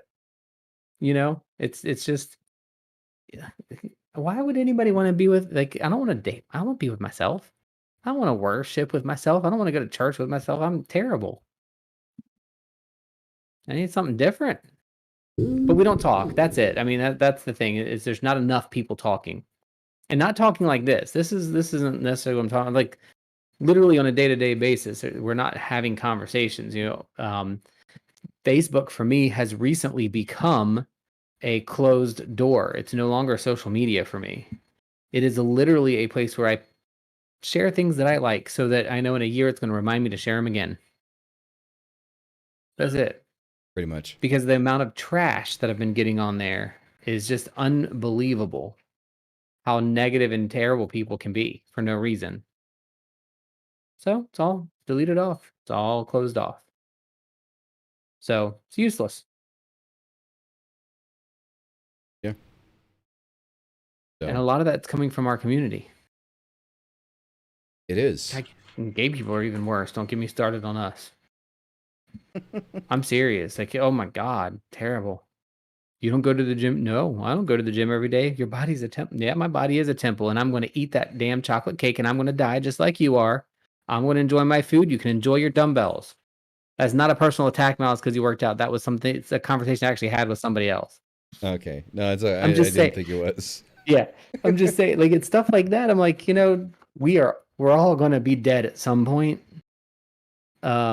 Figure out what you like and things that you want to do and do them. And don't take people down with you. Well, I think the thing is like, so I have a lot of temple. So sadly, you know, when you have something like Wicca or paganism or occultism, natural leaders are going to emerge. People that are just kind of naturally akin to kind of like, instructing and leading people. Those will be people that are like, Koetting and, Behemoth X, which, by the way, guys, fucking amazing that, Behemoth has graced us with his presence in the chat. I'm stoked. I'm fanboying a little bit because Behemoth is definitely one of my favorites. Anytime that man, it's few and far between when that man drops a video, but when he drops it, I'm there watching it. But there are people that are kind of like naturally born, kind of like, leaders that, understand the material, understand what's going on, and, try to kind of share that knowledge, right? And the thing with, for example, I'll say Behemoth X, is he's not trying to lead anybody, and within him not trying to lead anybody, Mystic, your lips are moving, but I don't hear anything. Sorry, I was asking somebody a question. Oh, okay. And within that, that is one of the things that makes him it's just a natural leader. Like I've said before, like I'm not a fan of Koetting's, content. Like nothing personal against him, just not a fan of how he does things.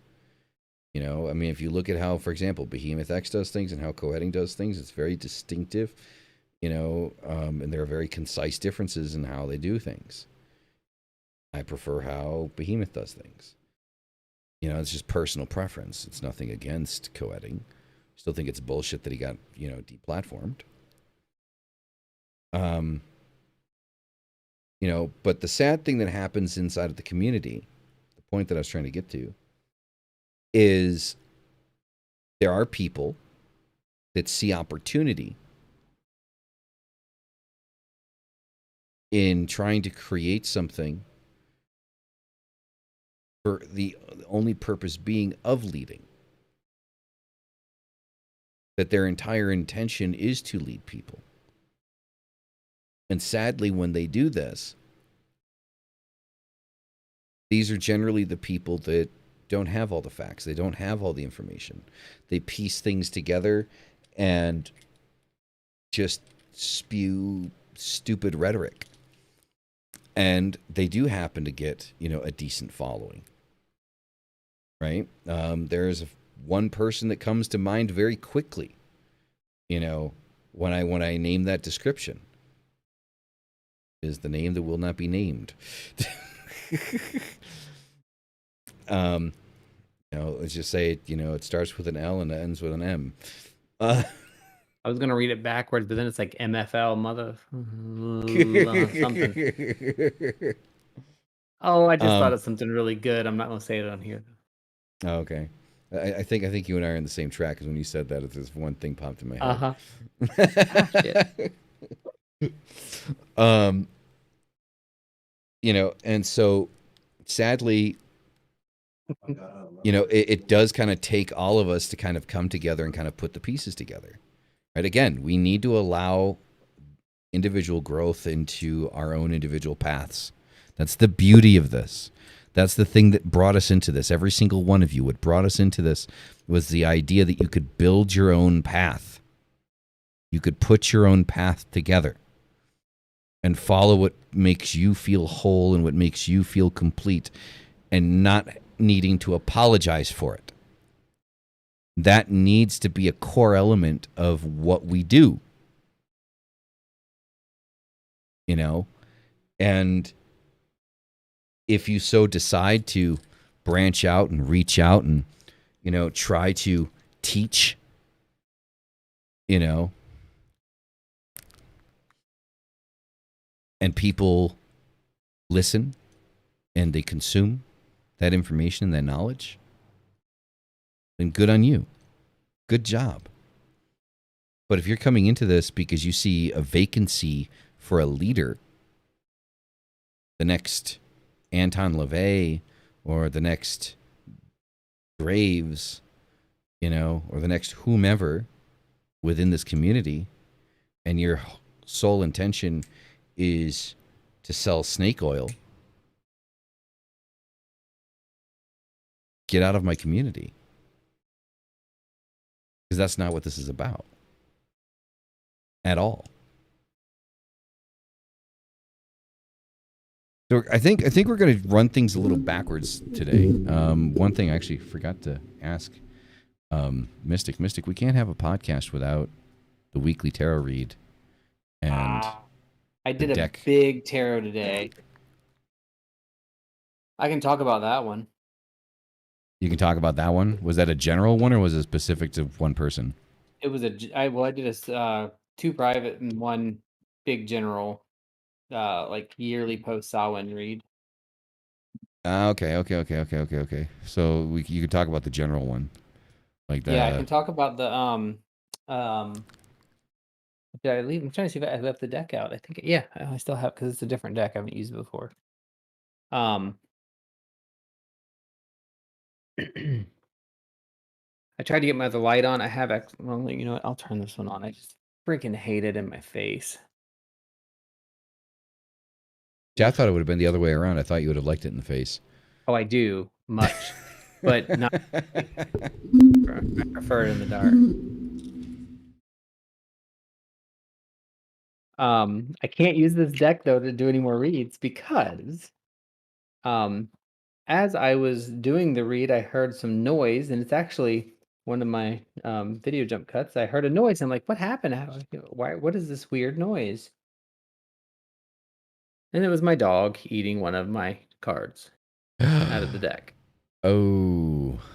So she picked the Hermit, which was not included in the read, but now I kind of feel like it was technically the first card, but I didn't know. I didn't know I had dropped it. So maybe some self-reflection is in order. But anyway, I just thought poor that was card. funny. I'm telling you, I was pissed. I already ordered another deck to replace it, but I'm going to use this one to actually make a collage of something. I don't know what though. She really she's eaten a couple decks. The other one, I forgot what it was. She kept picking the same one out. I think it was like the moon or something. I don't remember.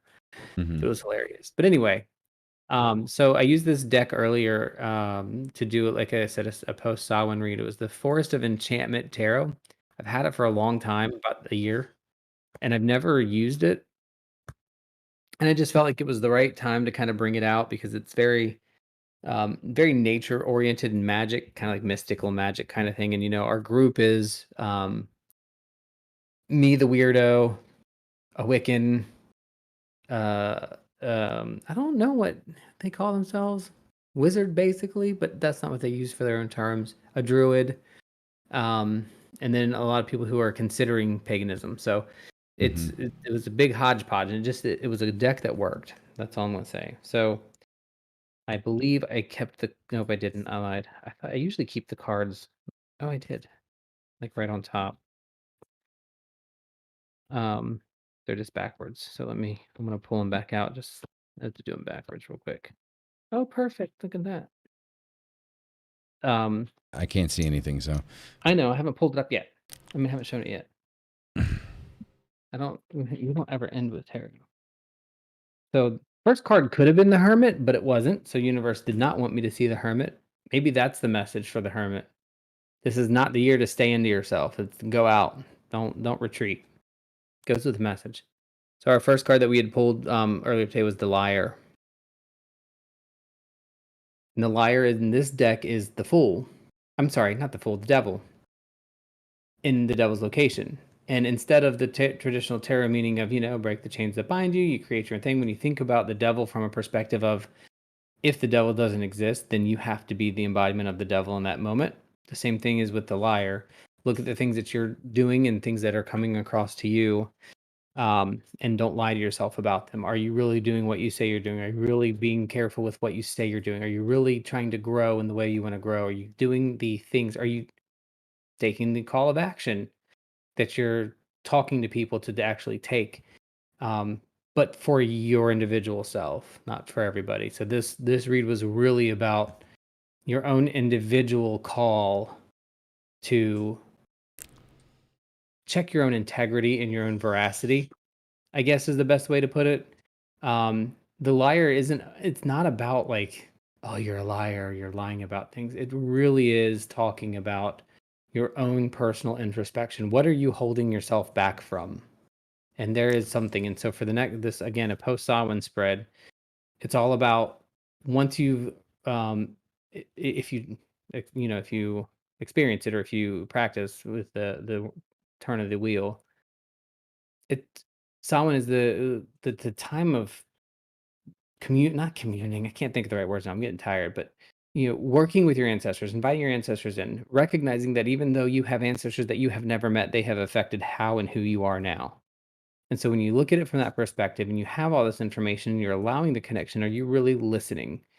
Are you moving too fast? Whatever the case is, take stock and look at whether or not you are walking the talk, whatever.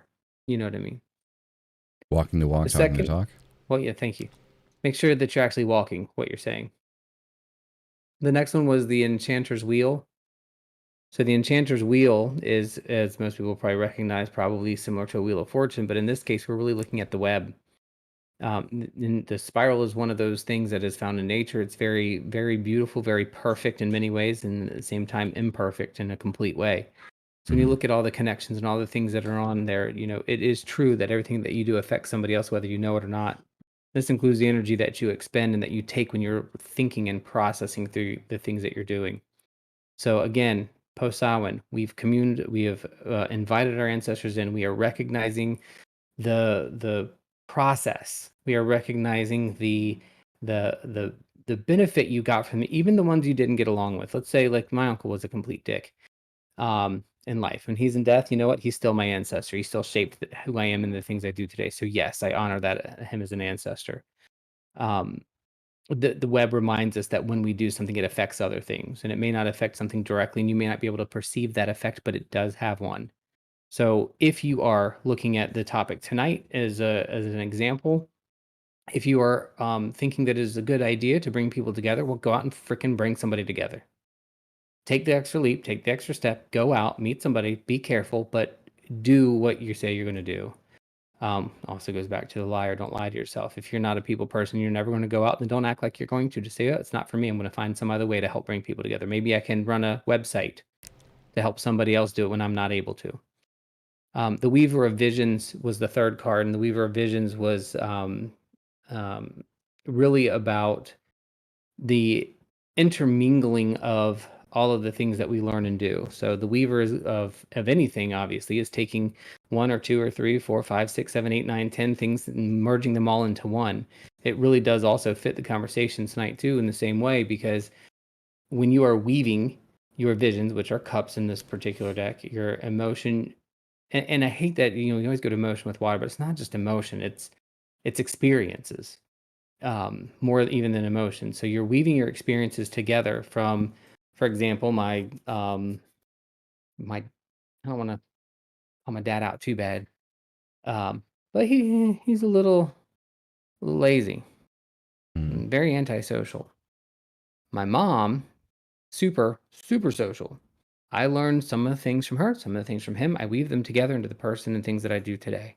It's the same thing with our groups. I'm not LHP. Maybe one day I will, go down the left-hand path. Or I'll just sit in the middle and spin, haha, funny.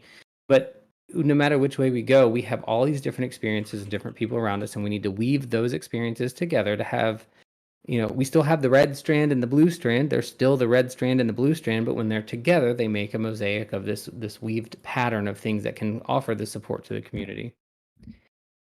Fourth card I pulled was the oldest one. And the oldest one is literally about wisdom. It's about communing with wisdom. It's about finding the wisdom in your life and listening to it. That's an easy one. I don't really need to go into too much detail on it, but the key factor for the oldest one is really not your elders, because we're not thinking of wisdom and elderly and elders as in age. We're thinking of it as an experience, or experiences that we will never be able to explain, but we know them because they're built into our DNA. Listen to it. It's the gut feeling, intuition. You feel like something is not a safe place, then don't go there, because it's probably not safe. Fifth card was the Seeker of the Spells. Spells is the fire card or the wand card in this particular deck, and the Seeker is the entry to the court who's looking to find more information. So the Seer needs to be about seeking out the new information that's going to cause you to develop your creativity and the things that you're trying to develop. And in the end is the Lovers. The Lovers is representative in this particular spread of you loving yourself and allowing others to love you, and loving the condition of the human being once you've experienced it. It's different than a weekly read. But this is one, because, my lovely pupper ate the card. I'm going to probably skew these together and actually put them in a frame and keep them up for the year. And that is it. Awesome. Is that 6? Yeah, that's 6. I definitely vibed with that. Definitely. Because it's kind of like a yearly kind of thing then. It is. It was more. It's what my question was. What are some things that people can do over the next year after Samhain to elevate yourself so that you are in effect elevating your community? And if you want to answer them because before the read I did earlier, I actually did just a question similar, and the answers were the exact same. And you can run through them in one way. Don't lie to yourself. Pay attention to what you do and how it affects others. Weave your visions together. Don't take things one at a time. Put them together. Make bigger things. Do art. Listen to your elders and the things that came before you. Seek out new spells. Seek out new things. And love yourself. That's the simple version for the year. Uh-huh. And yes, my dog ate my card because while I was shuffling, apparently one fell out of my hand. And within 3 seconds, she had already eaten the top corner of it, because I love her. She has a baby. She'll be 7 months old in 3 days. But she ate the badger. The badger. It is not the first deck she's eaten. She's also not the first dog that's eaten one of my decks. I mean, you've got so many though, so it's like, Well, it's bad. Yeah, I have 3 copies now, but 3 copies of my the deck I actually use for my reads all the time, like my main deck. The steampunk one? Steampunk, yeah. I have 3 minis and 2 large ones because my old dog ate the old deck. Now I have all the cards still because, I still use it actually, but she didn't eat through it like this one did. Of course, my old dog also ate my wallet, money, a box of cigarettes, A couple other things. Yeah, dogs like to eat stuff. This one was running around with a cigarette butt yesterday in her mouth, just running around with it hanging out of her mouth. Every time That's I great. look at her, she's got something she's not supposed to have, but she's so cute. Yeah. I feel like that zapped a lot of energy out of me to go back through that. I don't know why. Well, I mean, I appreciate you going back through it. I mean, Oh, generally we do that at the top of the top of the podcast, but there's a lot more to be covered. we had a mission today. We did have a mission today. And somehow I feel like it still hasn't been, completely laid out in the way that I kind of want to have it laid out. It's never going to be, though. It's going to keep changing every time something like this happens. It's going to ebb and flow in and out of who cares about what it is. Like, how many people actually care about what happens to EA Koetting? Not many. I can guarantee you that. Truth. Way less than should. Because it's not just the people that follow him that should care about the situation itself. Because the people aren't seeing it as a situation. They're seeing it, oh, well, I'd hate to be that guy. Mm-hmm. Yeah. To me, that's sad. Let's go beat your girls. Well, I mean, that is kind of like the primary focus, right? It's like, most people do have kind of like that mentality, right? It's kind of like the whole idea of like better in your house than mine. Yep. And, it's a sad way to kind of look at it, And again, I mean, the thing is like people listening to this, now or later or whenever, understand, neither of us are really fans of Koetting, and I know for some people that have probably come in here, because the title says Koetting, it's kind of disappointing that we're not necessarily fans. It doesn't mean that I didn't watch his content. I did watch his content. I'm subscribed to him so I can get his videos because I was watching them for a while at some point on my other channel, but not anymore. You're not. No. Channel doesn't exist. Yeah, we'll see how it goes, but I mean, there's no, like, to me, there's no real way to kind of even lay out what's actually happening because it's just gonna get way worse, I think, before it gets better. And you don't need tarot cards to see that. Yeah, you definitely don't. I mean, no, especially like, I mean, this is just kind of like the fuel of the fire that, those evangelicals need to kind of, start jumping. You know what I mean? Because now they have a face that they can attack that can't defend himself. And I think that is probably like, the worst part about deplatforming somebody is, they don't have an opportunity to either, clear the air or make a further fool of themselves. And when they don't have that opportunity, you're only getting one side of the story. And sometimes that's all that people want, is they want to hear that one side so they can latch onto it. True. Sad, but true. It is sad. Sad, it is very but sad. True. Well, I keep saying it, guys. I keep saying that, we need to kind of, to some degree, we need to work together as occultists. Because if this can happen to Koetting, because Koetting, again, like I said, within the occult community, especially the left-hand path, is probably one of the, if not the largest, channels that existed within the left-hand path community, and is gone. Just gone. So if it can happen to him, it can happen to anyone. So let me ask a question. This is my lack of knowledge on YouTube, maybe if his channel is taken down, is he as a person banned? Like if his Yes. likeness were to show up in somebody else's channel, that person would be in trouble. No, there's a bunch of videos that have like older videos of him. Like, so for example, there's a bunch of Spanish channels. I mean, like that if he starts translate- coming on different channels, like your channel or whoever's channel, he started coming out like that, would they get in trouble?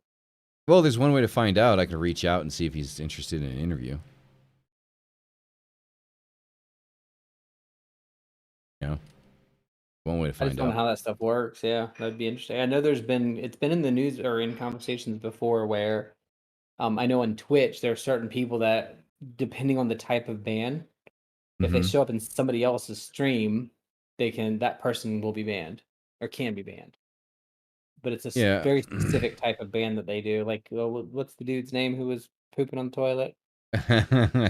Dr. Disrespect. Yeah, Doctor Disrespect. That when all that happened, there was a big discussion about that. No, but he wasn't doing And anything. He just happened to like be live streaming and walked into a bathroom. yeah, That's a no-no. So, hence the reason why there's no security cameras in a bathroom. And this dude just walks in with a DSLR. It's like, wait, what? Can't do that. But that wasn't the reason for his hard ban. Nobody knows the reason for his hard ban. I guess he's putting a case together to kind of take Twitch to court over it. But I mean, I don't know the details or the logistics of it. And I honestly, I mean, I've seen videos with Koetting on it, like of videos with translations. So people have taken videos of his, played them and translated them and put subtitles on them. And those channels are still up. So I would assume that it's a situation that if I were to have him on for an interview,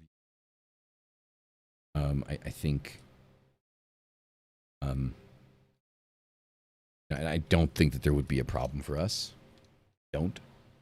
I could be wrong. You know, we could be live for 5 minutes, and the next thing you know, boom, channel's gone. But I mean, I think that's why, like, I wouldn't do it live though. Like, it would be something to, like, I would record it and then upload it.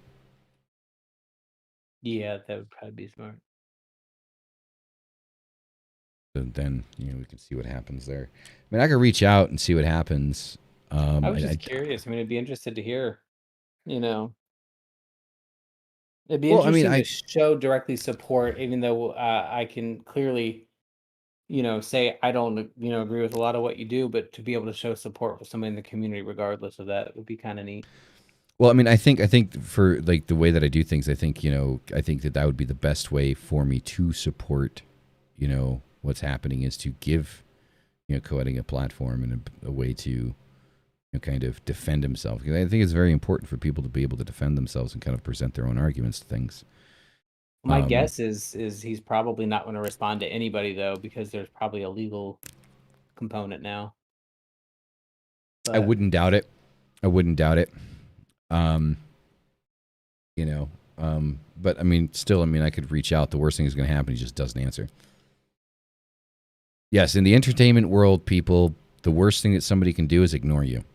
Like, I know our moms used to say, well, the worst thing they can do is say no. No, they don't even do that. Radio silence. Exactly. They leave you on red. I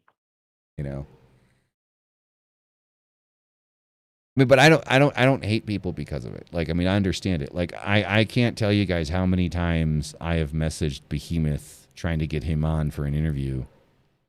I just get nothing. And hey, it is what it is, there's no animosity there. It's just like, it happens. How many people that I've reached out to for interviews that I've gotten no response from? Like, that's par for the course. You reach out, you either get, a yes, a no, or nothing. And, you build your repertoire, you build your resume of, interviews, and people begin to notice that, okay, they've interviewed this person, interviewed that person, and then within these communities and these circles, someone knows somebody else that knows somebody else, and like, oh, okay, cool. We'll and that's where, kind of start to get bigger. And things like that. It takes time. So yeah, I can reach out and see what happens. I'm not expecting much, but I can definitely see kind of what comes of it. I also don't be the one that recommended you to do something that gets your channel closed either. So, well, I mean that's my own choice, so that's not your fault. Like the thing is like I've already said that I wouldn't blame me. I was just trying to be nice. I'm innocent. No, I mean I'll do some research before reaching out and see what it means. Like see if that's a thing. Like if I interview somebody that was banned, can I get banned for interviewing them? Which I think would be kind of stupid, right? Be completely honest. It really would be. So, but it's definitely probably something. It's funny. Sorry, but it's funny. Like so, when I did the podcast on Saturday, there was a point in the podcast where my kid's Xbox died, and somebody actually commented, "R.I.P. to your son's Xbox." It's like, really? Hey, it is what it is. But that I can't get the chat replay to work on that one. Really? Yeah, I watched it twice, or I had it up twice, going through it, and I never could get the chat replay to work. I don't have them off, so there must be It something worked in on it every that- other one. Yeah, I have them. I never fiddle with the chat replay. That's kind of We'll see how this interesting. one goes. Yeah. Yeah, we'll see how this one rolls out. So I think for this this episode, I think we're gonna wrap it up right here. I mean, I think a very good tarot reading for going into the next cycle here. And very important information for the community. I think the community at large, and things that we need to pay attention to and be careful of. And the ghost chihuahua, the rat dog. Heart is pounding, girl. You gotta calm down. Rat dog. She has heart condition. Oh yeah. Yeah. Don't they normally beat really fast though because they're so small? Yeah, like to 120. Hers runs like 140 to 160, which is too high. So she's on meds twice a day for it, but it's not doing very well. And our other dogs make her excited. So not only a rat dog, but a drug-induced rat dog. She's bald. Bald. Yeah, her head's bald. Y'all have something in common. Hey, I'm not like my shit's coming back. Oh, you want to? Oh, Tina. Oh my God. This one's gotten heavier. Which one's gotten? The one Is that that's the always ug- got the white stuff. Is that the This is ugly not one? the ugly one. No, that's Tina. We have too many dogs. It just looks so nervous. Tina's not nervous. She's our bouncer. The other one's Oh the my ugly one, and goodness. then mine's too heavy now. I can't even pick her up anymore. My name is Tina. It's just, all right, so we're gonna call it right there, guys. Thank you for being here. Thanks for hanging out. I know Hold on, everybody's before enjoying you it. go. All right, yeah, everybody's enjoying the dogs. Are you gonna get the ugly one? Yes. Yes. You cannot tell me that's a face only a mother can love. She's like one Oh, big wow. neck. Those two are our rescues. And I'm not picking BG up. She is too damn heavy. I mean that dog has like a fucking Corey Taylor neck. Like there is no neck. It's just There's no neck. It's just like, it's just an extended back. oh. When we got Oh my both of them, God. they were in really bad health. They're in much better shape now, but Tina's my favorite too. Like we want to get her a little motorcycle helmet and a leather jacket. Oh, you're one of those. Okay. Yeah. Like the We dresser put animals. we have a Samoyed, for those of you that haven't seen her. I put her on every once in a while, but she's running somewhere. We have a harness for her, and she's getting her second coat in now. So when you put the harness on her, she looks like those parrots that have plucked all their feathers around their neck. It's just like, it's so hilarious. Like her neck is like this big around, but her head is like that big because of the fur. Yeah. It's funny. Rock on. No, but anyway, okay. I extended long enough. I gotta cook. I gotta eat. All right. Everyone, thank you for being here. Greatly appreciate it. Hopefully, you guys got something out of this. We will see you guys on Saturday. So be lucky. You guys got a bonus one. You got a short one on the Saturday past and a full one today. I think what we've gone. I'm glad I'm How involved long in the gone? full one because I don't want a short one. Jesus Christ. All right, so yeah, we did a full 2 hours show. Damn. All right, rock on. All right, everybody, that's gonna be it. Thank you for being here. Greatly appreciate it. And Jesus. see you guys later. Peace out.